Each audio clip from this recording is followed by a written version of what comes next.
Hello, and welcome to PointCounterpoint, 46360 show. The opinions expressed by the show's hosts, myself, Dwayne Perry, and Anthony Tony Hendricks, will many times conflict, thus the title, Point Counterpoint. Point Counterpoint is a weekly issue show for our area. Point Counterpoint always lets you judge for yourself. We live in an information free-for-all. It's hard to see through the misinformation and get to the accurate facts, what's right and best for our community. We will not libel, discriminate, or disrespect anyone or their views. We believe in the constitutional First Amendment, right of free speech, and we support anyone who voices their opinion as part of their duty to their community. This program brings you just that, an unedited, candid discussion of facts, of issues. The producers of Point Counterpoint are solely responsible for the content of the show. We take no responsibility for the opinions and statements made by our guests or for the information they gather from public sources. All individuals on the show are responsible for their statements and their opinions. We will adhere to all applicable federal, state, and local regulations concerning limits of public speech and program content. The intent of this show is to thoroughly research current issues that affect our community, present the facts surrounding the issues, discuss the pros and cons, then present to our viewing audience what we together or individually feel is the best solution for both the community and the public. Point Counterpoint 46360 show is a property of its producers, Dwayne Perry and Anthony Tony Hendricks, and may not be rebroadcasted without the written permission of its producers. The producers take no responsibility for the opinions of others in the postings of comments in chat rooms, blogs, video logs, forum posts, or other media. We welcome and encourage ideas and suggestions for the show. We can be reached at 46360show@excite.com. Our shows will air on Comcast Cable Access and will be rebroadcast by us on YouTube under the label Point Counterpoint 46360 show. Again, welcome to Point Counterpoint 46360 show, brought to you by Dwayne Perry and Anthony Tony Hendricks. We hope you enjoy the topics, our discussion, and the show. Well, let's get started.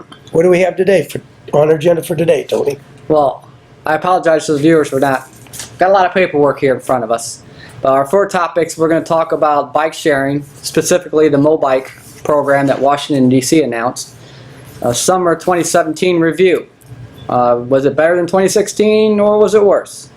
Michigan City Council, guess the budget and some of the healthcare discussion we had. The South Shore double track update that was in the News Dispatch. I didn't bring the article, I should have. The traffic study. The stock market surge that seems like no one's been paying attention to. Boy, we're on a wild ride. Good times. Indiana Toll Road before and after the sale in the future, and a little teaser on next week. But first we want to start off with the neighborhood. We want to get back to our neighborhoods. I picked the Gardena neighborhood this week. So we're talking Tilden to the west, CSX to the north. We'll probably have to bring it all the way over to what? Woodland and Cool Spring. Yeah. So that's kind of further south than Cool Spring. And we all recognize it from Gardena because of Gardena Park. Everyone, I guess I want to start off first. Gardena Park.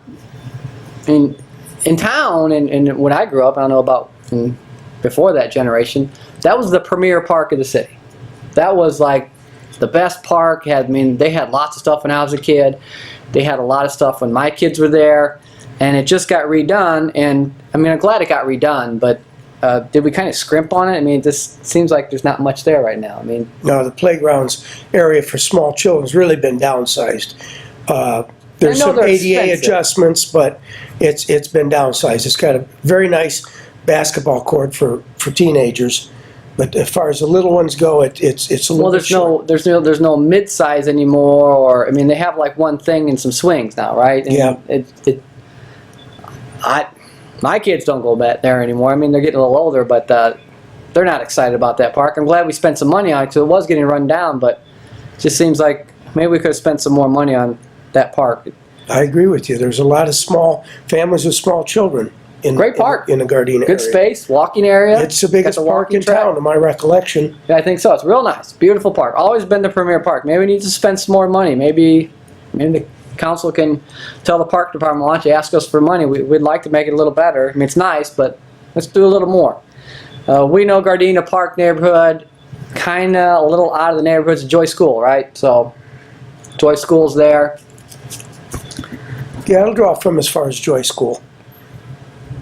Joy School, yeah, that's kind of their school. But it comes from Joy Manufacturing, right? Yeah. Joy was a large manufacturer of industrial compressors and probably the second largest employer in Michigan City behind Pullman Standard in Now, its heyday. I've asked you about this. I've asked everyone I could ask about this, and I still keep asking, and I don't get any answers. So I'm going to ask it again. Let's ask it on TV. Maybe our viewers at home could tell us. What is the park next to Joy School to the east? It's fenced in. It's locked up. It's really cool.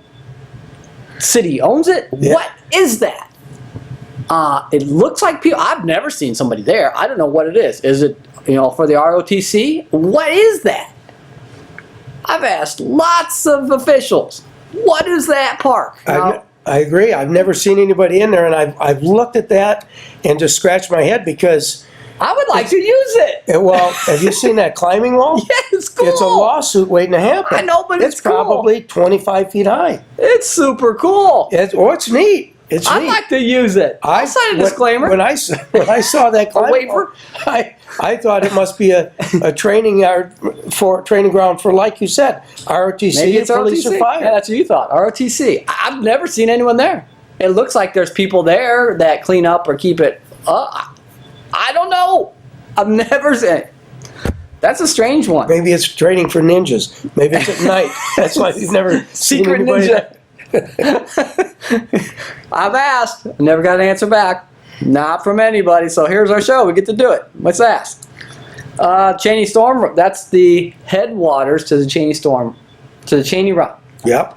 Okay, right there at Gardena Park. That was the headwaters to the Cheney Run, and the new flood maps got some of that neighborhood put in there.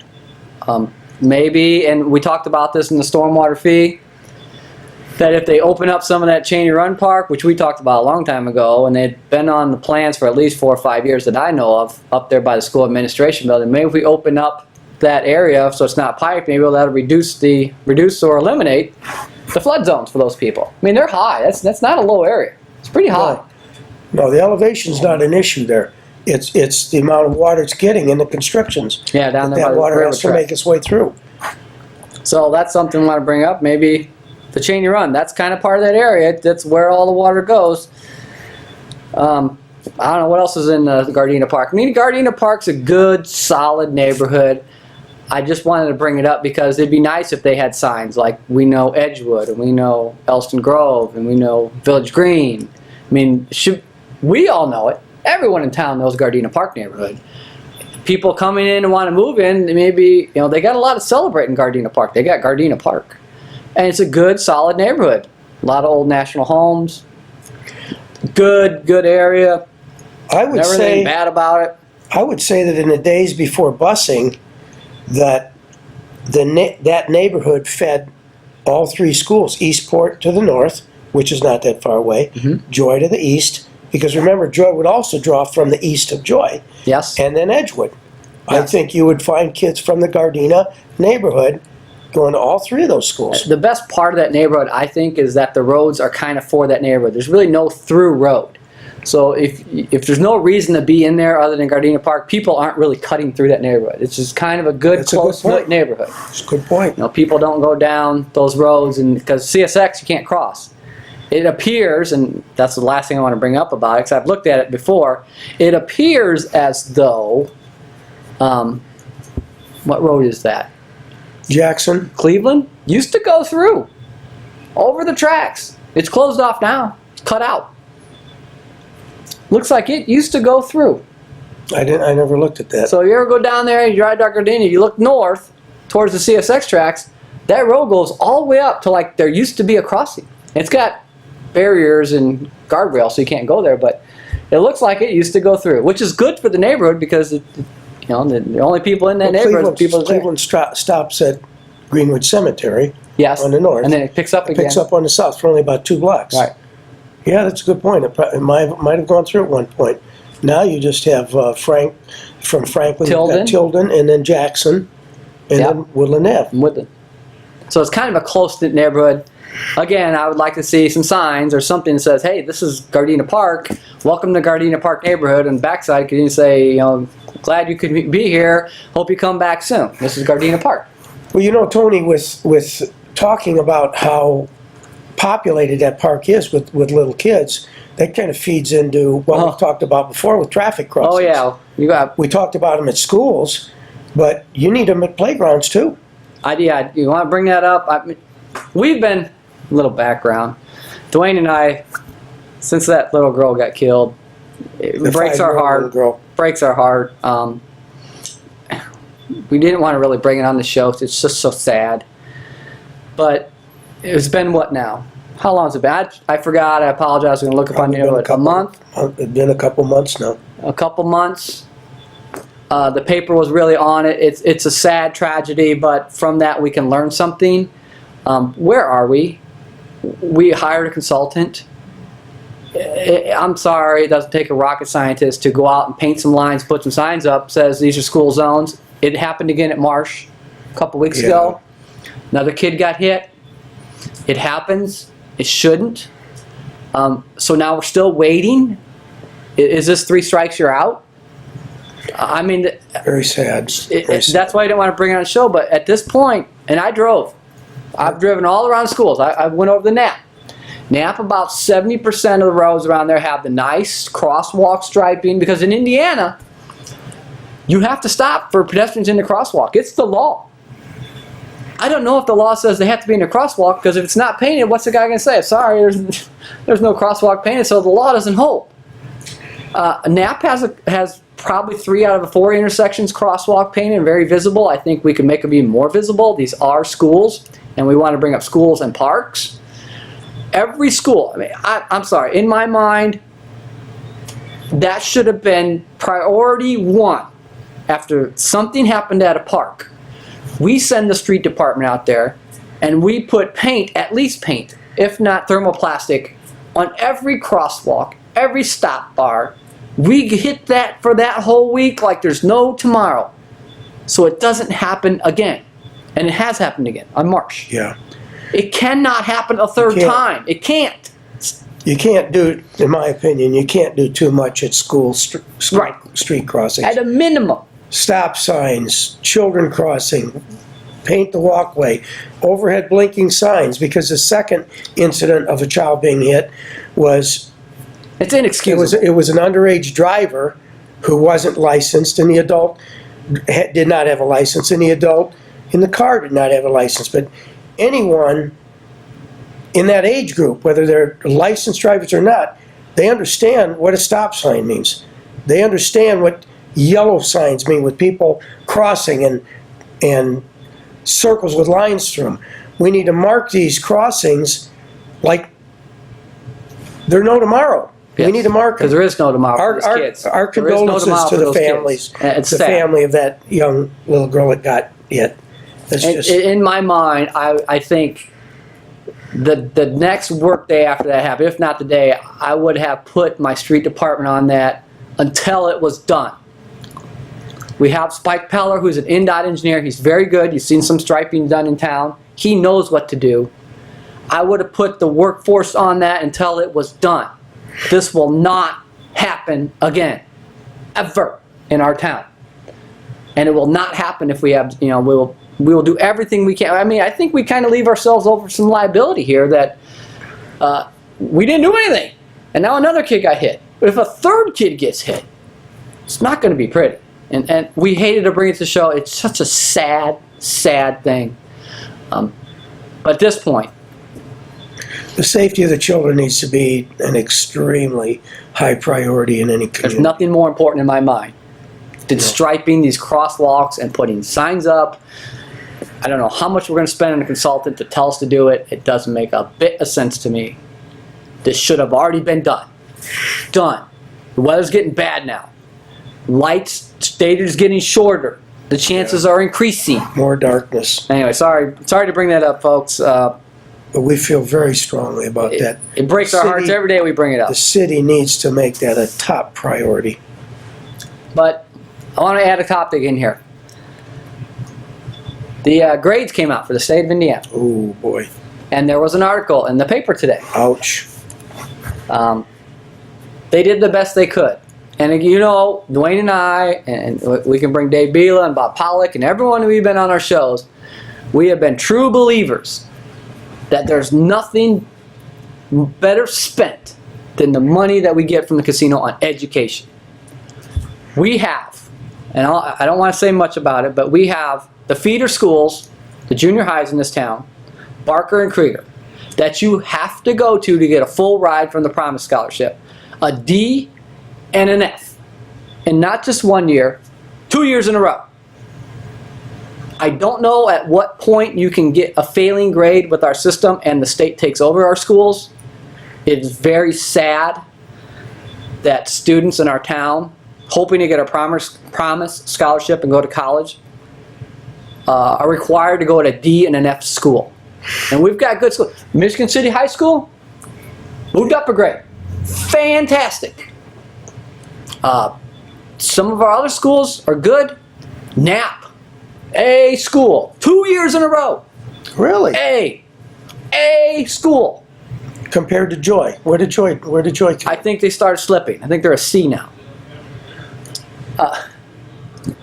I'm glad the newspaper brought it up. They should, in my mind, they should have just listed the grades. Last year's and this year's. It's available online. I keep telling you, everyone, go online. It's a couple clicks hard to find, but they have a list of every school and every grade from the whole state. You can look at every school. If you're concerned about your kids, look at their school. And you can even dig a little deeper. You can start seeing scores. Were they a B, a low B, or they're a high B? Did they just miss an A? Did they lose, go to 60% from 80%? The state accountability has it all on. I mean, if we're going to embrace the best schools and promise our kids college with money, they need to be ready. Going to a D and an F school is very bad. Very bad. That screams to people who want to move here exactly what they're in for. Yeah. If we want the community to grow, we need to eliminate the low grades in the schools. The saddest part is we have the money. We just don't choose to spend it there. I believe the article I read, maybe you can tell me if I'm right or wrong, the Promise Scholarship for this year was $45,000 a year. We get, what, 12 or 13 million from the boat, and we're going to give them $45,000. These grades speak for themselves. Something needs to change. I agree. I am behind the head of our school system. She does a great job. I think she's trying very hard. They've got some more money troubles with the busing. Janet Eason-Watkins, I think she's fantastic. We need to give her help. And whatever she needs, we need to give it to her. We know that any money spent on education increases property values and makes your town the icon it needs to be. What do you think they're thinking today when because everyone talked about it. I guarantee that was on Facebook and everything. Krieger and Barker were a D and an F. Krieger was an F, Barker was a D. 2 years in a row. I don't understand it. There's no excuse for it. There is no excuse. Again, there's no excuse. Is it parent involvement? It can't be the quality. Nap is a school. It can't be the quality of teachers. It can't. Because the criteria for teachers now is more intense than it has ever been. They have to constantly be continuing their education. Within so many years, they have to have their master's. Within so many years after that, they have to have their PhD. It doesn't rest with the teachers. I personally think we need to pay the teachers more so they can focus their time on the students and not a second and third job trying to make ends meet. So they could, at night, they could be thinking about the next day and how could I make my students better and how, take that burden off of them so they don't have to worry about that money. I I don't know. This is a hard show to do. But that brings me to another topic I want to bring up. Well, it was on our agenda too, wasn't it? Yeah. The Michigan City Council, we were at the meeting when they first talked about it. They wanted to give the council members health care benefits. In the 2018 budget, it was proposed by President of the Council, Chris Schwanke. And it was, it's been heavily attacked by both the public. I've been asked about it. Several of the council members objected. It was a council members. It's a double-edged sword. When I was on the council in 2013, when I became president of the council, I was approached by the then city controller, Donna Pappas. She told me the mayor would like you guys to have health care insurance. But you have to sign a statement that you work 32 hours a week on city business. And I said, no, I said, absolutely not. The council is a part-time job, and I'm not going to entertain it. And I didn't even pass it on to the council because it would have been a rhubarb. Yep. That council, 7 out of 9 of the council members were either retired or self-employed. So they would like to have it. But it would have added another, what, 135,000. 9 members, and at that time we were budgeting. Michigan City's basically self-employed or self-insured. They allot $15,000 per year per employee. The 2 years I was on the finance committee, as chairman of the finance committee, and reviewing the budget, we pushed that down to $13,000 a year, but it's crept back up to $15,000. So that would have been another $135,000 in the budget for part-time employee health care. I don't agree with that. I think I was between jobs at that time, and it's not right. Well, a little background. Most municipalities and county government, city government give their council members health insurance. And I just want to bring it up because I saw it was a 7-2 vote, if I'm correct, and Brian Dabney was quoted in the paper that he was going to make an amendment, and I want to bring some kudos to Brian Dabney. Well, good move. Good move that he wanted the council to pay $500 a month for the insurance. They would have paid $6,000 a year out of the 15. I think that set a fantastic precedent. If I think I'm right, I believe the city employees now pay $1 a month for the health care insurance. Michigan City employees have always had marvelous health care. In the county, we work for the county. You're paying $300, $400, $500 a month for your health insurance. So the county's not giving its employees $1 a month because it's costing them about the same. I believe it's like $13,000 from the county. Maybe the city needs to partner with the county to find out how they save money. I saw in the paper that I think they said they're $1.2 million they have to bring up because there's an overrun with the insurance this year. And if you're only paying $1 a month, I asked somebody out in the county, and it came up in the paper, and they said, Michigan City, the council members wanted health insurance. I said, well, maybe if a few of them want it, I think that's up to them to support it. But in my mind, if you would pony up some money, $500 a month or $300 a month, so you got skin in the game. Yeah. Then maybe that kind of helps set the precedent that maybe the city has to look at what they're doing here. And I told them I think it's $1 a month. They said, well, if I was a city employee, if I had a scrape, I'd go to the hospital. If I had a cough, I'd go to the hospital. If I'd just keep going to the hospital. It's only $1. What do I care? It's $1. I don't care. Now I don't know if there's an 80-20 match or what there's going on, so maybe that's not true, but. No, I agree with you. We always believe there's some skin in the game. There always has to be a contribution. Yeah, you might not say, I don't know. I mean, I don't want to cost my insurance, but we're at another $1.2 million for last year, according to the paper. Now, regarding health care insurance, I remember my last year in the council when Obamacare was on the table, and we had heard talk before 2015 that the federal government was moving toward making employers list any contribution that they make to health care on the employee's W-2 as income. That's still in place. When is that 2018 it starts? I think so. Now, I haven't heard they're Michigan taking City's that been out. between a rock and a hard place with all of their union employees when that happens. Well, anybody employee. They're all getting health care. You're all getting $15,000. That's going to be a $15,000 income on your W-2, not taxed. So at the end of the year, you might think, oh, I'm going to get a $1,000 refund. Well, wait, $15,000 at a 30% tax rate is $4,500. Oops, you didn't pay any tax on it. That's income. That's part of the, what's that, the Obamacare. That's part of Obamacare. No money in their wallet, but they have to pay taxes on it. Oh. Well, the reason I mentioned the unions that cover various city employees is because they have more leverage than an individual. An individual can moan and groan, but the union has some leverage. So, which is why we have unions. That's kudos to Bryant Dabney. Well, I want to really talk about that. Was great. He stood up there and he said, we'll pay, if we do this, I amend that we pay $500 a month for our health insurance.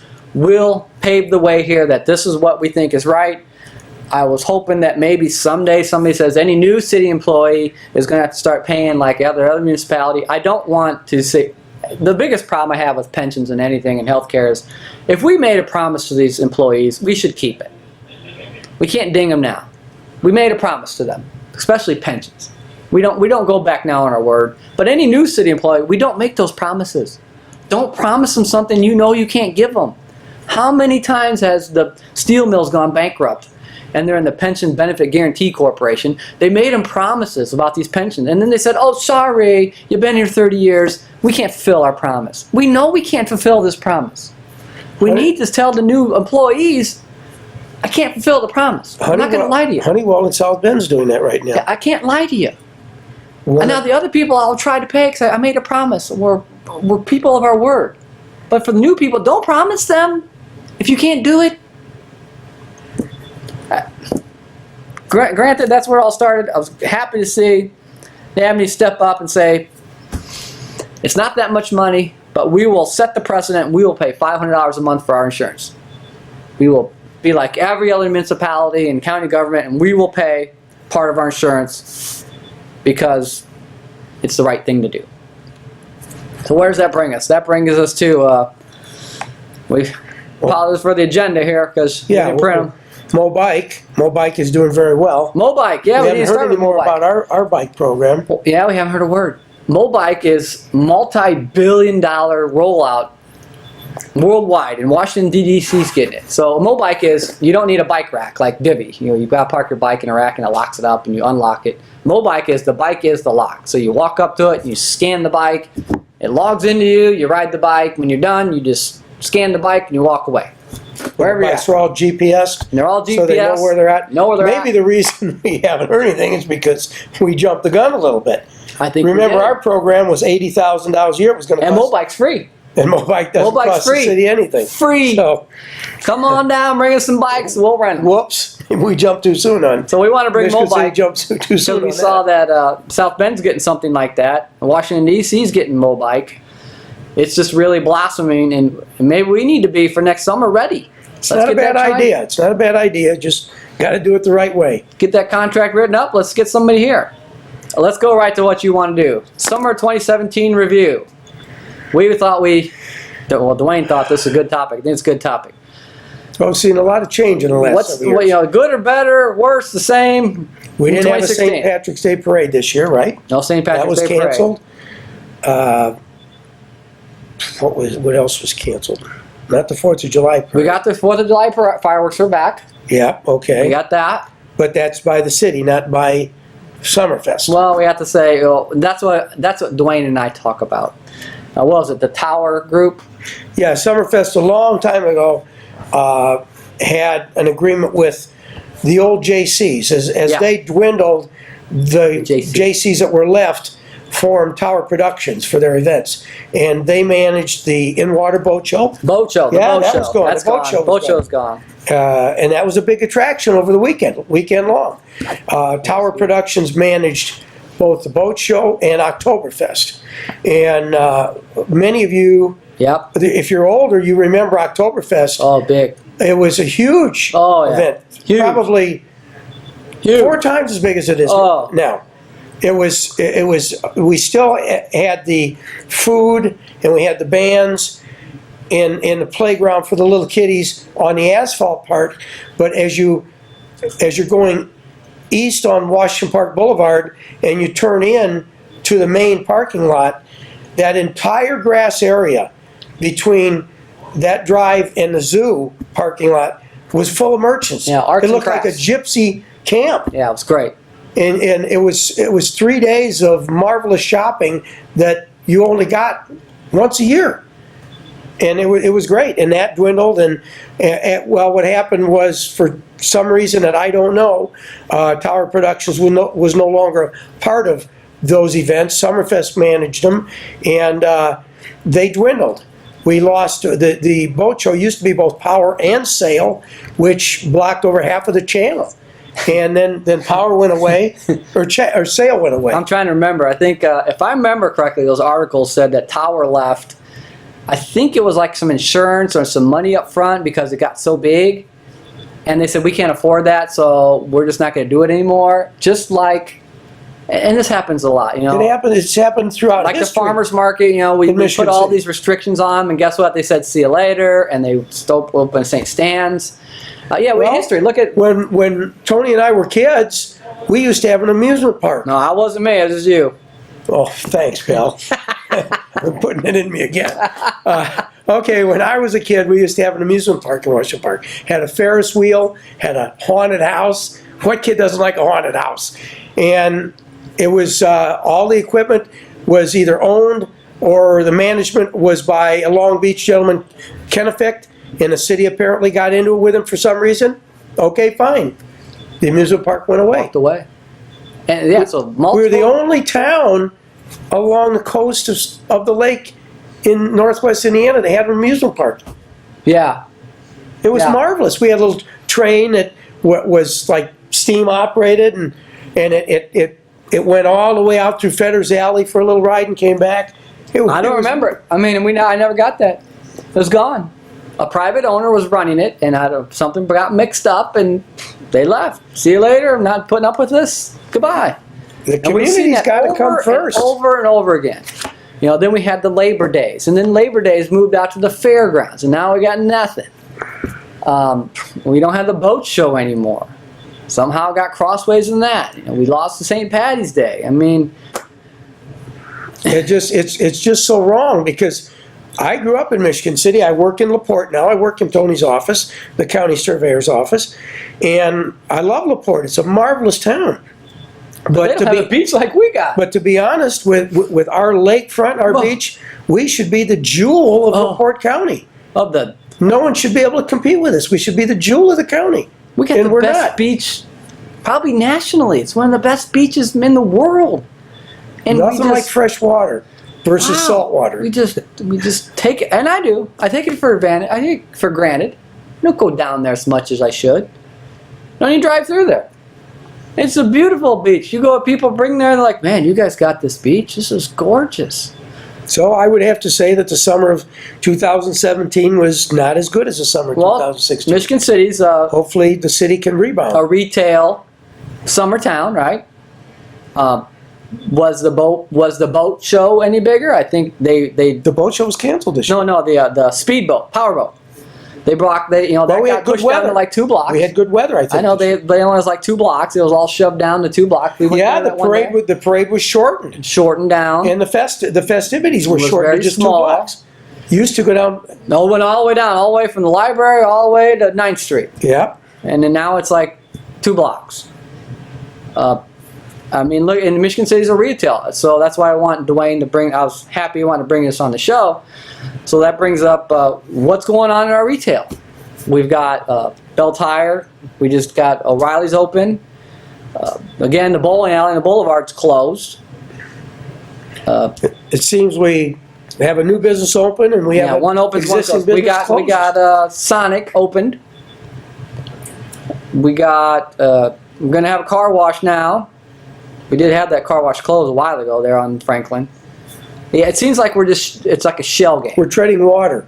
We're not moving forward. We're just barely treading water. I see the little store at Barker Avenue and Franklin right there in the corner. It's closed. The bar there still says closed, waiting for somebody to buy Oh, it. the old Harmony Bar. Old Harmony's still closed. Used to have marvelous chili. I mean, as I drive along town, I don't even think we're treading water. I think we're just floating. We're slowly sinking. We're not putting the best foot forward. I hate to do it. Back to education. There you go. You want to, hey, let's move to Michigan City. Did you check their grades in their school? Yeah, I don't want to move there.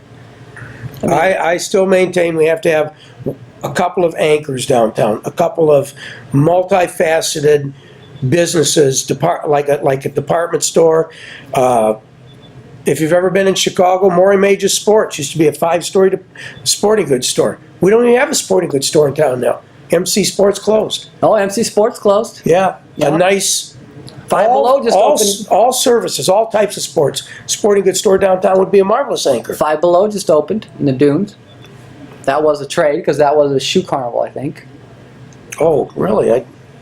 So there's a shell game, one for the other. The mall, we all know what's going on there. Really nothing. We don't know what's going on with Sears. Every day I look at Sears, which brings me to a good point. Let's go right to it. Stock market. Stock market. On our sister program, I said 25,000 in the Dow Jones for the year. We're at 22,750. I watch CNBC once in a while in the morning. It's kind of fun. The stock market is just skyrocketing. I'm sure those who pay attention at their investments and their retirement plans are seeing one heck of a good boost. It's gone up 2,750 points this year, and this is August, so our 10th month. It's just insane. I haven't heard a peep about it in the normal media. 2, 5, and 7, not a peep. This thing is insane going up. Haven't seen this since '99, since 2005. Fantastic.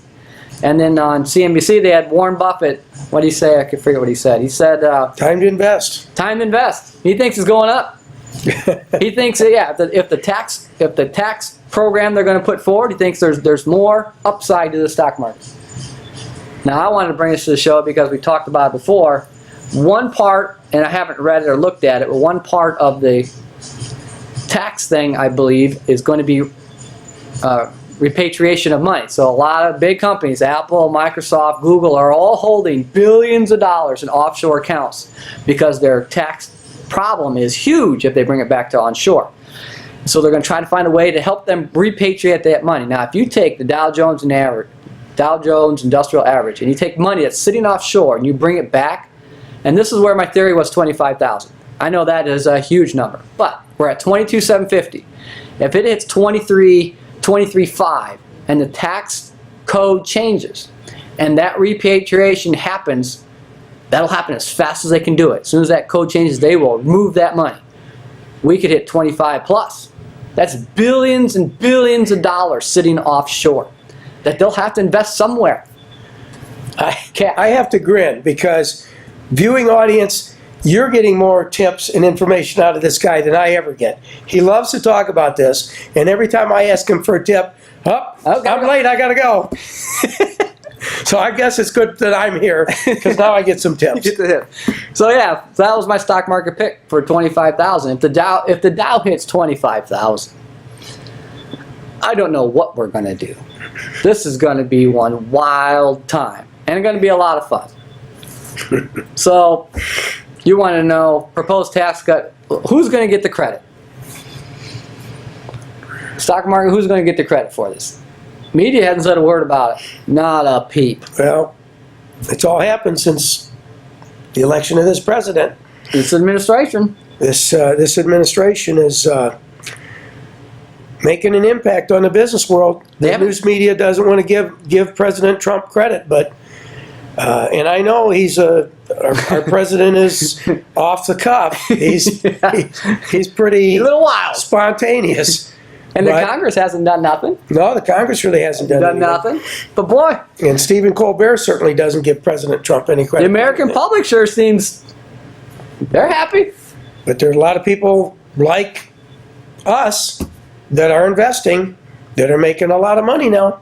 Yeah, our retirement funds are growing. Speaks for itself. Maybe it's good to keep them quiet. I don't know. Maybe we should let them keep quiet. And then the other article we want to bring up, and I did some research today and last night, is the Highway 20. Hate to keep bringing this up. There's another double fatality last night, right? Yep. Highway 20. Head-on collision. Head-on collision. Cross the center line. 2 people dead. 2 people from Michigan City. I saw it. Oh, no. Really? 47 and 49. Husband and wow. wife. Killed. Coming back to town. 7 o'clock Friday night. So I thought, I had to brainstorm yesterday. I thought, you know, and I've said this before in public, that ever since we privatized the toll road, or leased the toll road, it seems like Highway 20 is taking the brunt of the traffic. I drive it every day. And it is insanely busy. We've had a lot of discussion with people and the enforcement out there saying that it's distracted driving. I'm not really inclined to agree. I think it's impatient and inconsiderate people. They don't want to waste 3 seconds of their time to get behind or slow down, and then they end up rear-ending somebody, crossing the center line, and killing them. And we've had discussions. So I thought, this is the arena, I'm an engineer and surveying, so that's what we do. And I know we do driveway permits for INDOT, Indiana Department of Transportation. All this is available, again, online. Indiana Department of Transportation puts this out. The vehicles per day that travel the road. They even put the historical data out there. They log it all. They got nothing to hide. You can look at it anywhere you like. I thought, well, let me look it up. So I have 2,000 annual average daily traffic, State Road 2. I'm looking at anything from like 212 to 20 and 2. 3G they call that. Like 13,750 vehicles a day. 2,000. So about 14,000, let's say. And then you get to 2,000 traffic from 9Q. Where's 9Q at? 9Q. That is 20 and 2 going towards South Bend, like, you know, towards, that'd be going 2 towards South Bend. 9Q is about 14,600 cars a day, so 14,500, 15,000 cars a day. So that's pretty neat stuff. 2003. 14,000 cars a day. 14,500 cars a day. 2003.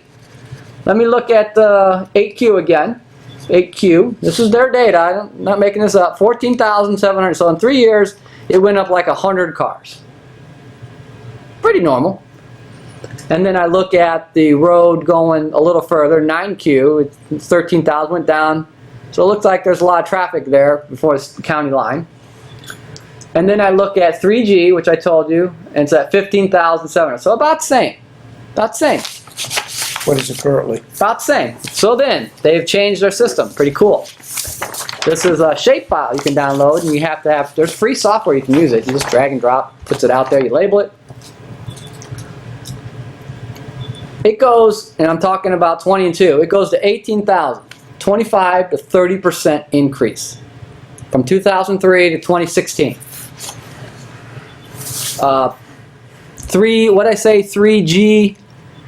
3G like 15,800, that whole stretch there. I don't want to tell you guys what it is. 25,000, 26,000. Almost doubled. Oh my God. They're getting off 94. And they're traveling 20. Every time I talk to somebody in the administration downstate, no. Toll road had nothing to do. No. I thought, well, hey, these numbers are available. I'm not making this up. These numbers are from the Indiana Department of Transportation website. We went from 15,700 to 25,800. 10,000 more cars a day on Highway 20, which couldn't handle what it has anyways. It's got narrow lanes, small shoulders, narrow center line. It's an old wagon trail. We have overrun that road. Which state legislators pushed to get the bump strips in the middle? Yeah, now Jim Pressel with the... and Bahachek, I think. Yeah, Pressel pushed hard. Pressel said, I'm not waiting. Let's do it now. I need something. Rumble strips. I need something. Something. This But that has got doesn't to do stop. it. That's after dark. if you're falling asleep or something, that rattles you and wakes you up. Oh, and I looked at it. 2006 is when the toll road Became private. became leased. So right here, 3G, 2003, 15,800, and I didn't look at this till just now, because I was looking at everything going east from 2 and 20. Now I'm looking at everything going west from 2 and 20 all the way to 94. 28,000 cars. No, 25,800 cars. 10,000 Okay. more cars in 13 years. Wow. Just I don't. and okay, so let's talk about this in an engineering sense. Are we seeing the same jump in roads that are near it? So I look at State Road 2 coming out of the port. No, about 5 to 8% jump in amount of vehicles in 13 years. Not 30. No, wait, what's 10,000 to 15? I mean, that's like 60, 70%, right? So where are they getting on and off the toll road at? 39? They're getting off at 94. They're getting off. They're not getting on the toll road way at 65. They're taking 94 all the way over here to 20, jumping off 20, cutting all the way over to South Bend, bypassing the toll road, because they could get on toll road at 65 and 94 area. And that's a straight shot, right? That's clean, 70 mile an hour, no stops, Yeah. no traffic. Well, there is traffic. They're fixing it. I couldn't believe it. 65 at Ripley, 51. I thought I'd see, an increase, but not Easy on, easy off. 15,800 to 25. Look at this area right here. I mean, I'm looking at 39 and 20. I told you it's 25,800 over here by Fail Road. 3920. 26,600. 27,000. So now I'm looking at Renaissance School Academy. 27,000 27,000 cars per day. cars they go and buy that. Cars per day. Wow. This is Cutting NDOT's. to the bottom line, we don't know what the impact on the roads themselves are going to be. Maintenance is going to have to go up because that road's not constructed to accept that kind of Oh traffic. no. Oh no. But from a safety point of view, People are dying. we need divided highways. We need concrete barriers. Yeah, I didn't agree with you, but I do, Dwayne. It's And we could try it, right? yeah, because they're not hard to remove if you find that they don't work, but they will, because concrete barriers are made in 10-foot sections. They're portable. Mm-hmm. Construction companies like Walsh that work the highways, Superior Construction, use them all the time. No acceptable practice. Safety. Yeah, to detour traffic, to move traffic around construction areas. You lay them out, you pin them together, and then if somebody hits them, it acts like the guardrail system does with the ropes, where you hit it and it absorbs the impact and it passes it on down the line. And it holds you. It holds you, and it's used. Well, I don't know about out west. I haven't been out west in years, but the East Coast, it's used all over the East Coast. And it's used around Chicago. Chicago has divided. We use it on every Yeah. construction zone all over the place. They work great. Well, interstates use it. Yeah, we use every We interstate. need to use it on state roads. Oh yeah, and we could try it. It's not gonna take much to It try wouldn't it. be expensive to put in place. If you tried it for 6 months or 8 months and no one got killed, that would be very nice, wouldn't it? No one got killed. We didn't have to read articles about Michigan City people dying, trying to get home. Proof in the pudding that it works. If it doesn't work, if people get killed, then we pull them back up. We try again. Rumble strips were nice. I'm glad the press will push And hard this for is them. only going to get worse if the state makes the interstates toll roads, Oh yeah, that's what you wanted to bring up. like they talked about in that tax package. Yeah, that we public-private talked about weeks partnerships. ago to pay for the road program, the $800 million of road maintenance. They're going to pass they already did on gasoline, 10 cents a gallon, $5 a tire when you buy new tires for your car, and $15 every year when you register your vehicle. $75. Well, no, the tire tax isn't on there. They got thrown out. Oh, the tire I tax. asked, the tire tax got thrown out. Okay. Senate bill got thrown out. But they also talked about another source of revenue was to make the interstates, as they pass through Indiana, make them toll roads Yeah. through Indiana. Indiana And that's going to Department- drive people off of that off of those roads and onto state roads. Indiana Department of Transportation is commissioned a study going on right now. And let's play devil's advocate. If they make 65 a tollway from Lafayette to Maryville, where do they go? 421. 421. 421. Free. They're going to take it. They're going to take it every day. 2 lanes. 421's 2 lanes. 2 lanes all the way down to Lafayette. You have a few sections where it widens up. Westville. Yep. Yeah, you got 1 or 2 sections. But it's basically 2 lanes. So I can't tell you how great the internet is. So I did a little digging. I get this information. I do a little search, quick search. I come up with the McCary, whatever, Atlas Roads, the 2014, when they went bankrupt, they put this out. Oh, is that the outfit that took over the toll road? Oh, this is when they were going to find somebody to take it over. Oh. And I don't understand this, I hate to bring this up. It says traffic, and they have every year, 2006 to 2013.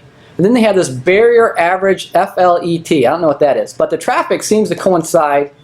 Now this is the traffic that I was trying to find toll road. What was the toll road traffic in all these years? Because this chart that they put out in 2016 has the toll road on it. That's the toll road. Goes through there. They got 27,700 vehicles a day. It's real steady. The whole thing is steady, about 27,800. This right here says 2013. Total traffic is 24,242. Then they have this barrier average FLET, I don't know what that is, 49,500. And they have light vehicles and heavy vehicles. So I don't know, I'd like to see those numbers, but that's what I got. And then there's this really neat article, Dwayne. This investigative journalist, I forget who it was from, real good article on the toll road. And after they went bankrupt, they did some digging. Great little article. They found out, and this is nationwide, and actually it's worldwide, that they're trying to sell these public-private partnerships and try to get investment. And they paid what, $3.8 billion for our toll road, 75 years lease. That the assumptions of the traffic vehicles per day by the firm, I'm not going to say the firm, but it's in the article, that did this assumption so they could tell the buyer how much revenue you're going to get, was off by 109%. There is actually a lawsuit going on in New York for another firm that bought a toll road, and they were off by 60-some%, and they're suing that. They're suing the state, I believe, because they were misled. Because they put these documents out. Hey, we want you to bid on this toll road, and this is how much money you're going to make. It was off by 109% for the toll road.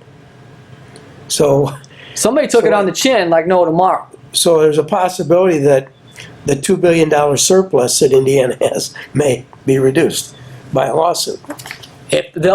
You're right. If they win in New York, it'll go nationwide. They're going to go to the next guy, and then Texas and California and San Francisco and Seattle, where they all produce these numbers that never came to fruition. Now, we want to bring it up here because, and I still can't say, professionally or technically that what's happening, but the numbers sure be leaning that way. This is their data that the toll road has not increased demonstrably in vehicles per day, but Highway 20 is sure taking a beating. And something needs to be looked. These are numbers. These are their numbers. Indiana Department of Transportation. They break it down by county. They break it down for every little piece of road. How many vehicles day? You've seen them, right? Yep. How they do it? People out there, tell them what they need to look for on the roads. Traffic, how they count vehicles. Well, they have the little thing that goes across the road. They have these little strips, and you drive over them. You see them, the guy put on, they go, bump, bump, and they come all the way across the road. That's what they're doing. They're counting vehicles every year. So I'd like to see 2017, but that brings us to the article in the paper, South Shore. It's probably getting short. Yep. South Shore. Going to do a study. I'm glad the Now, city... we talked about that once, didn't we? We sure did. I'm proud the Board of Works and the paper is going to do a traffic count on how many vehicles go across these roads they're going to cut off for the double track. All the 17 streets or whatever that were... I think 16. 16 that are going to be dead-ended. And Tony and I have talked about this many times, what it's going to do to city services, fire, police, Plow. school busing, Garbage. plowing, garbage. It's going to really affect the city. Well, apparently they're having second thoughts about it, and they're going to do a study on it. And get some facts. Now, I wanted to bring it up because I'm glad. Kudos. Fantastic. I couldn't support you anymore. But we have these, and they're, the things are about the big as your phone. Do you see those things that go across the road, those lines, and they count traffic, and they have a little box here that counts traffic. But if you look, you only see them for like, what, a week or two? Not very long. No. They put them up, and they take them down, and they run away. I don't think those are very accurate numbers. And when you're talking about people's lives and quality of life, they have these things about big as your phone, and the county has them, and the city police have them. The city has them. You mount them to a utility pole, and they have radar in them. And they will count up to 8 lanes of vehicles, back and forth, type of vehicle, speed, time, 24 hours a day. Why don't we just take, they're cost about $1,000, I think. Why don't we buy 16 of these, put them on every street, and leave them run there for a year? Let's get a real picture. Yeah. How many vehicles? Gather enough data. And we'll see, garbage trucks, fire trucks, semi-trucks, regular cars, pickup trucks. We'll see. It'll break it down for you. Free. It just puts that data out. It's fantastic. So we don't stumble into another mistake. Yeah, I see South Bend is having second thoughts too. So, About the double track? well, yeah, they're committing a study on how it's not going to tear up that neighborhood. So that's really nice of them. So we didn't bring our agenda. We'll see how long we got left here. We got 1 minute. Oh boy, this is it. Wrapping up. That was a good time. We pretty well covered what we had intended on talking about today. But Tony, something you didn't see that I need to tell the audience about, Be quick. so they understand.